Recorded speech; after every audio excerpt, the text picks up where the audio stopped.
bienvenue pour cette nouvelle vidéo qui va donc vous présenter mes dernières lectures. Alors, donc il s'agit de la suite entre guillemets de la dernière vidéo. Donc je vais vous présenter l'un de mes derniers gros coups de cœur, enfin même le dernier gros coup de cœur en date quand je vous tourne cette vidéo. Et puis mes dernières lectures, je vous présenterai aussi brièvement je vous montrerai en gros ma lecture en cours et mes deux lectures en cours et la lecture que je compte lire ensuite. Donc on traîne pas et on commence. Mon dernier gros coup de cœur en date, et la chronique est déjà sur le blog et je vous recommande ce livre au moins 15 000 fois. Il s'agit de Un monde pour Clara de Jean-Luc Marcastel, publié aux éditions Hachette dans la collection Black Moon. Donc Un monde pour Clara est donc un livre, une dystopie, qui raconte l'histoire de, pas Clara justement, de sa sœur jumelle Diane, voilà, qui a vécu son enfance dans un peu l'ombre de sa sœur jumelle qu'elle idolâtrait. Malheureusement pour celle-ci, malheureusement Clara en fait est décédée.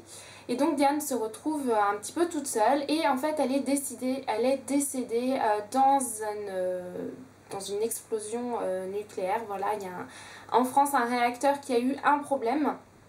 Et à partir de cette catastrophe, donc il y a le mouvement écologiste qui va se mettre en place.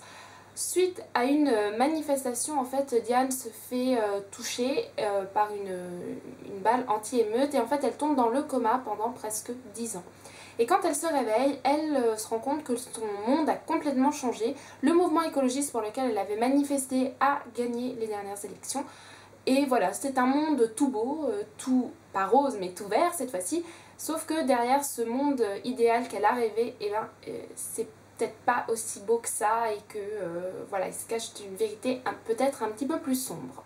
Donc voilà, c'est à peu près le résumé du livre. J'ai adoré ce livre. Alors je suis pas particulièrement fan de Diane. Diane, le personnage principal, m'a un petit peu agacée. Pourtant je la comprenais. Je comprends un petit peu ce par quoi elle passe, voilà, ses doutes, etc. Mais pourtant elle m'agaçait un petit peu. J'avais envie de la secouer en fait. Je la comprenais mais j'avais envie de la secouer. Et justement au fur et à mesure du livre elle évolue, elle passe de ce personnage qui n'est pas d'accord, qui est un peu passif, à un personnage plus actif. Ça reste tout de même un personnage très courageux, un personnage qui va subir pas mal de choses, un personnage avec un caractère bien trempé. Et donc Diane quand même, voilà, c'est vraiment un personnage excellent à suivre. Ce que j'ai beaucoup apprécié et ce qui me semble très important dans ce livre, c'est les idées de l'auteur et le message. Donc c'est une dystopie qui part avec donc pour point de départ l'écologie. Écologie qui est quand même un point actuel. Je pense que tout le monde sait qu'il faut faire quelque chose. Sauf que vous avez plusieurs sortes d'écologistes. Vous avez les écologistes modérés, dont je pense faire partie, voilà, qui disent ce qu'il faut faire, qui font un petit peu d'efforts, mais qui en soi, voilà, ne font pas quelque chose, qui font au moins quelque chose, voilà, mais pas suffisamment, malheureusement. Vous avez les écologistes qui disent qu'il faut faire quelque chose et puis qui font rien, et vous avez les écologistes extrêmes qui là pensent qu'il faut tout changer, tout modifier, voilà, qu'il faudrait limite retourner vivre au Moyen-Âge, enfin voilà, vraiment des extrêmes. Et en fait l'auteur nous montre le point positif et le point négatif de chacune de ces positions. Il nous montre en quoi les extrémistes écologistes ont raison, mais il nous montre aussi en quoi ils ont tort. Il nous montre en quoi les extrémistes modérés ont raison, et aussi en quoi ils ont tort. En quoi le modéré, oui, il faut faire, mais je fais rien. Voilà, et ça j'ai bien aimé parce qu'au final, l'auteur dit des choses franchement justes. Dans tout ce qu'il a dit, moi j'étais vraiment d'accord avec lui. J'étais d'accord quand il disait que les autres avaient raison, et là ça me faisait revoir ma position. Et j'étais aussi d'accord quand ils disaient qu'ils avaient tort. Et voilà, et ça vous fait aussi, ça vous remet en place dans votre position d'écologiste modéré en vous disant que oui, vous en foutez au final, vous dites qu'il faut faire quelque chose, vous faites un peu mais pas grand chose. C'est vrai que ça vous remet vraiment en position par rapport à l'écologie. Et voilà, j'ai trouvé que c'était vraiment très important parce que c'est un livre qui sensibilise à l'écologie, que je pense que c'est un point assez important pour le futur, et je pense qu'on devrait de plus en plus sensibiliser les gens à l'écologie parce qu'il y a vraiment des choses qu'on peut faire et qui ne coûte rien. Voilà, qui n'embête pas notre petit confort. C'est vraiment deux, trois trucs tout à fait débiles. Le tri sélectif, le fait d'éteindre des lumières, enfin voilà, c'est des petits trucs. Mais voilà, donc je trouve que c'est un roman qui est vraiment à découvrir. Il aborde aussi un point très important, le point du deuil en fait. Voilà, puisque quand même Diane a perdu sa sœur jumelle et c'est quelque chose qui est abordé dans le livre. Et ça aborde aussi d'autres points très importants, le sacrifice, le courage, voilà, d'autres points. Je ne vais pas vous en dire plus, mais c'est vraiment un livre à découvrir, c'est vraiment un livre à lire. C'est un livre que j'ai envie de dire qu'il faudrait lire dans les écoles. C'est très important de lire des classiques, je suis d'accord, mais ça c'est pas un classique et je pense que c'est un livre, ça fait partie des livres que j'ai, comme les 4 Clark aussi, qui je pense sont à lire pour faire passer des messages sur divers points. Voilà, donc je vous le recommande vraiment, vraiment beaucoup. J'ai eu un gros coup de cœur pour ce livre et si vous voulez avoir plus d'informations, n'hésitez pas à aller voir ma chronique. Donc après avoir lu Un monde pour Clara qui m'a quand même, je vous le cacherai pas mal remué, je suis partie dans un style un petit peu plus... une ambiance un petit peu plus cool, j'ai envie de dire, et j'ai lu la nouvelle série de Guy Carriger, donc Le pensionnat de Mademoiselle Géraldine, le tome 1 étiquette et espionnage, donc publié aux éditions Le Livre de Poche. Donc les grands formats sont publiés aux éditions Orbit. Le tome 2 est paru en grand format et le tome 3 va paraître très prochainement, mais en poche il n'y a pour le moment que celui-ci. Donc Guy Carriger, j'ai eu l'occasion de la rencontrer, je m'étais fait dédicacer Sans âme, donc le tome 1 de sa série Le Protectorat de l'Ombrelle, que je n'ai toujours pas lu. Et donc j'avais très envie de découvrir celui-ci aussi. Il s'agit de la steampunk, donc on est dans du passé avec des éléments un peu futuristes, mais vous avez aussi, et ça je ne m'y attendais pas, un petit peu de peuple, entre guillemets, d'éléments d'urban fantasy, alors je ne vous dirai pas lesquels. Voilà, c'est les classiques, mais j'ai été surprise et j'ai beaucoup apprécié tout ce mélange. Voilà, donc au niveau de l'histoire, on suit Sophronia qui vit dans une famille bourgeoise assez noble, voilà, un petit peu à la campagne, et qui, je sais pas qu'elle en fait qu'à sa tête, mais qui ne trouve pas sa place dans cette société. Elle n'a pas envie d'être la petite fille bien rangée, qui fait des courbettes, etc. Elle a plutôt envie de grimper aux arbres, etc. Et donc sa mère va l'envoyer, bon gré mal gré, au pensionnat de Mademoiselle Géraldine. Sauf qu'en fait, le pensionnat de Mademoiselle Géraldine, c'est pas du tout un pensionnat comme les autres. Et je vous dirai pas quel genre de pensionnat c'est. Si vous voulez le savoir, lisez donc le livre. Alors, quand j'aurai publié cette vidéo, ma chronique sera écrite, ça c'est sûr, parce que ça fait au moins 2-3... parce qu'elle est écrite et que je ne l'ai toujours pas publiée, donc elle sera publiée. Alors, qu'est-ce que j'ai envie de vous dire sur ce livre ? J'ai beaucoup apprécié l'intelligence de l'héroïne. Je trouve que c'est une héroïne qui est vive, qui fait preuve, voilà, voilà, que j'ai trouvé quand même maligne. Et je l'ai beaucoup appréciée, je me suis beaucoup attachée à elle.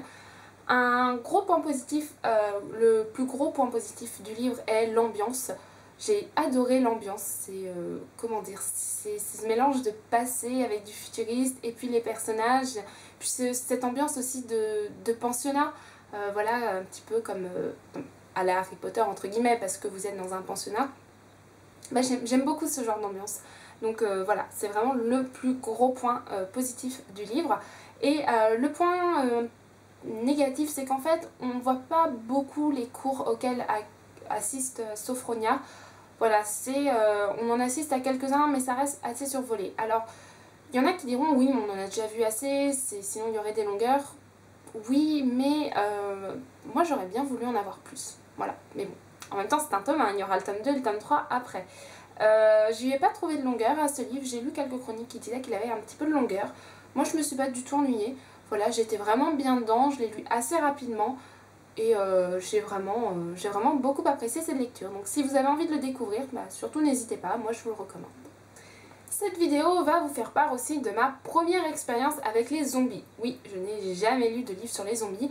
J'ai seulement regardé le premier épisode de The Walking Dead. C'est pas que j'ai pas aimé, mais c'est que j'étais juste trop flippée. Donc je ne peux pas le regarder tout seul. Je ne peux pas regarder cette série toute seule. Et malheureusement, bah, les gens que je connais sont soit arrivés à la dernière saison, soit ne veulent pas le regarder. Donc voilà. Donc je ne regarde pas non plus The Walking Dead. Et en fait les zombies et moi, bah, on se connaît pas, tout simplement. Et donc j'ai décidé de tenter ma chance avec les zombies grâce à une masse critique sur Babelio. Et j'ai donc été choisie pour Tandis que le monde meurt, le tome 1, donc les premiers jours de Rhiannon Fraté, pardon, publié aux éditions Panini Books dans leur collection Eclipse. Alors je pourrais pas vous dire ce qu'il vaut en tant que roman sur les zombies, est-ce qu'il est extraordinaire ou pas, puisque c'est mon premier livre. Voilà, donc je peux pas vraiment le comparer.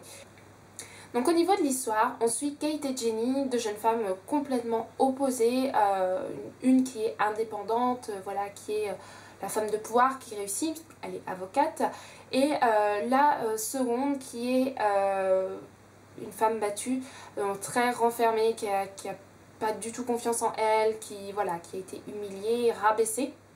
Et donc voilà, deux personnages vraiment très opposés qui vont se retrouver par le plus grand des hasards à fuir ensemble la zombie apocalypse qui s'est complètement abattue sur le monde. Et en fait ça va être une péripétie donc pour survivre, mais aussi pour aller sauver donc le dernier fils de Jenny, enfin son demi-fils, enfin son beau-fils, voilà, pour le sauver, s'il est encore vivant, et le sauver des zombies. Donc voilà à peu près pour le pitch, ma chronique est sur le blog, et pour cette première expérience, eh bien, ça ne fut pas du tout concluant, mais vraiment pas du tout. Le roman commence sur les chapeaux de roue, dès la première page les zombies sont là, c'est cool. J'aurais bien aimé moi, que l'histoire s'installe avant, mais c'est pas négatif que ça démarre sur les chapeaux de roue, au moins on ne s'ennuie pas.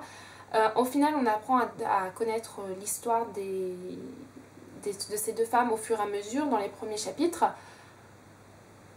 Mais franchement, j'ai pas trouvé ce livre très transcendant, enfin c'est très prévisible, alors que je suis pas du tout une amatrice de zombies, je pouvais vous dire comment ça allait se terminer, voilà, ça reste assez prévisible.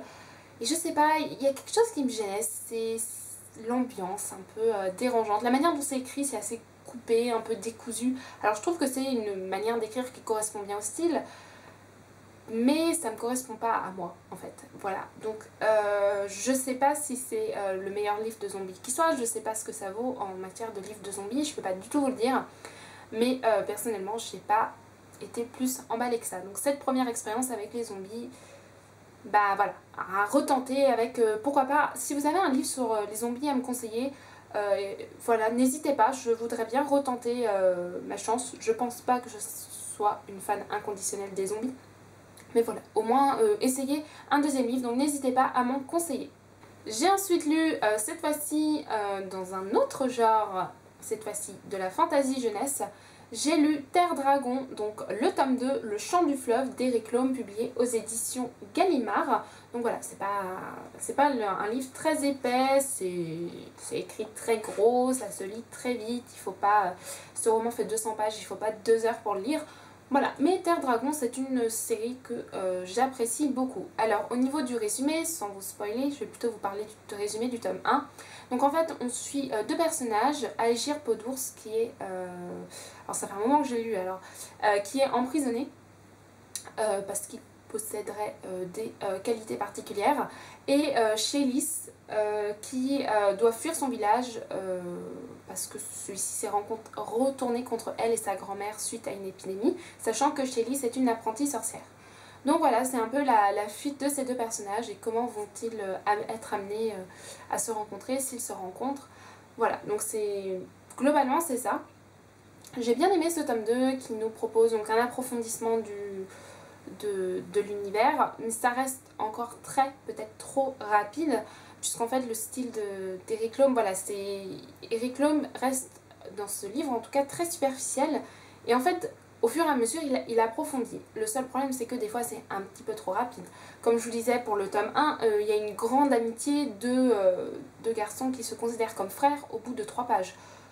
C'est un peu rapide quand même, sachant qu'ils ne se connaissent pas depuis 48 heures. Voilà, donc c'est ce genre de choses que je reproche. Mais à côté de ça, c'est un univers vraiment très intéressant. Au départ, je disais que c'était une trilogie, mais ça m'étonnerait que ça se conclue au tome 3. Donc voilà, je sais pas combien il y a de tomes de prévus, mais si vous aimez la fantasy jeunesse très simple, voilà, qui se lit vraiment très vite, ça vous fait passer un bon moment, et bien cette série devrait vous convenir. le dernier livre que j'ai lu, il s'agit d'une romance. Alors, comme vous le savez ou pas, je suis pas une grande lectrice de romance. J'aime bien en lire de temps en temps, mais j'aime bien aussi que les romances comportent autre chose que de la romance. Voilà, je suis pas fan des livres 100% romance. Et le livre que j'ai lu, il s'agit de Coloc et plus d'Emily Blaine, publié aux éditions Harlequin, donc dans la collection EH. Voilà, et là, les gens qui connaissent Emily Blaine vont me dire ça c'est du 100% romance. Oui, malheureusement, c'est du 100% romance et c'est ce qui fait, je pense, que je n'ai pas apprécié le livre à sa juste valeur. Donc au niveau de l'histoire, en fait, on suit Connor et Maddie.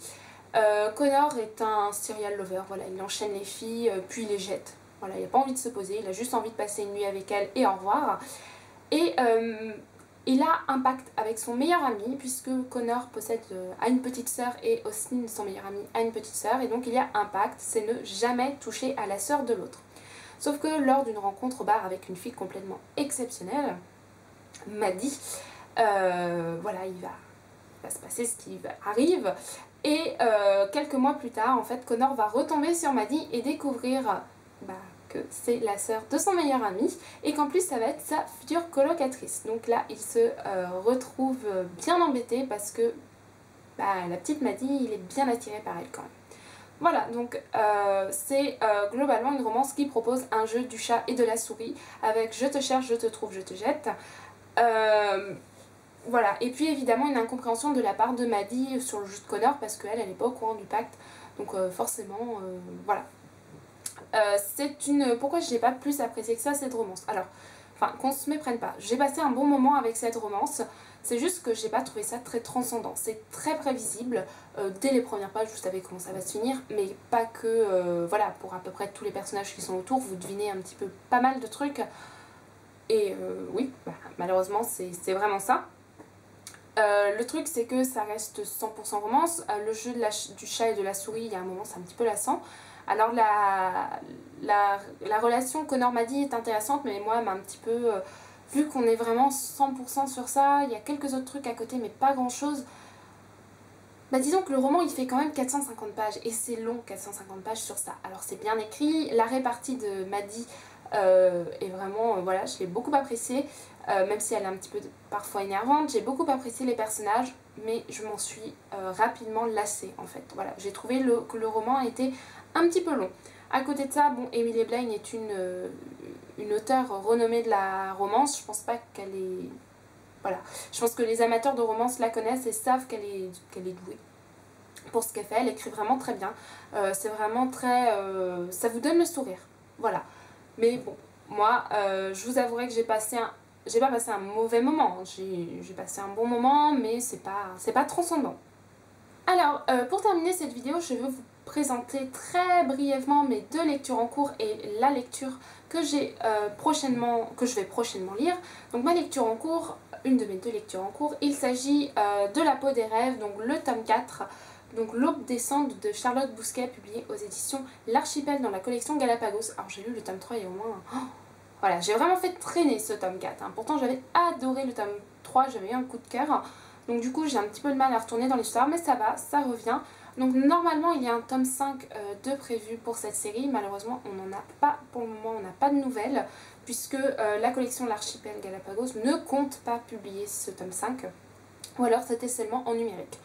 Donc voilà, on va voir ce que propose donc ce tome 4, pardon, pour le moment voilà, j'ai pas lu énormément, je suis à même pas 50 pages. Mais voilà, j'ai hâte de voir comment ça va se terminer. Puis j'avais adoré dans le tome... c'est des diptyques, c'est une série par diptyque. Donc dans le tome précédent, on avait découvert le personnage d'Anya et j'avais complètement adoré Anya. Donc voilà, j'ai hâte de la retrouver. Là, pour le moment, elle est un petit peu en retrait dans ses premières pages. Donc voilà, on va voir ce que propose ce tome 4. Et je lis aussi, alors là, les fans de fantasy vont me dire « Non mais attends, tu as ce livre depuis 3 ou 4 ans dans ta palle et tu ne l'as toujours pas lu. Toi, fan de fantasy, tu n'aurais pas honte ?» Si, un petit peu, j'avoue. Mais c'est un pavé hein, quand même. Ah, c'est un pavé, hein. Il fait 800 pages et j'ai peur de me lasser. Il faut vraiment que je trouve le bon moment pour le lire. Donc il s'agit du premier tome de Chronique d'un tueur de roi, donc Le nom du vent de Patrick Rothfuss, donc publié aux éditions Bragelonne. Oui, j'ai le tome 1 dans ma palle depuis longtemps. Et puis, vous savez quoi? J'ai aussi le tome 2, les deux tomes qui composent le tome 2. et je ne les ai toujours pas lus. Et voilà, et j'ai décidé de le lire. Et il y a une série TV qui serait en cours de production, enfin pour le moment ils n'ont pas commencé, ils ont un peu du mal. Alors ça devait être Fox qui faisait, mais Fox c'est un petit peu trop compliqué, alors c'est une autre chaîne qui a repris. Ça c'est les dernières news qui sont sur le magazine Brajlon. Voilà, donc j'espère que ça prendra forme. En tout cas, ça y est, je l'ai commencé. J'en suis à 94 pages. Vous vous rendez compte que pour lire 20 pages, il faut quasiment une demi-heure quand même. Voilà, il est vraiment long, hein. Il est gros, il est... Voilà, c'est pas des petites pages, mais c'est tellement bien écrit. Voilà. J'espère que je vais vraiment adorer. En tout cas, je vais essayer de le finir avant la fin de l'été, hein, promis.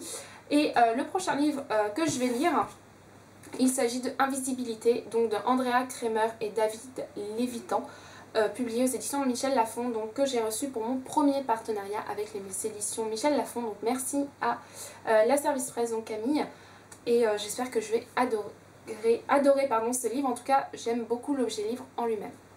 Voilà. Donc il s'agit de ma prochaine lecture. Donc voilà, je vous fais à tous de gros bisous. J'espère que ce récap lecture vous aura plu. Désolée, il est un petit peu long. J'essaye d'aller plus vite, mais voilà, en essayant de ne pas parler trop vite et en vous donnant tous les infos qu'il faut quand même. Je vous fais à tous de gros bisous et je vous dis à la prochaine pour une future vidéo. Bisous bisous.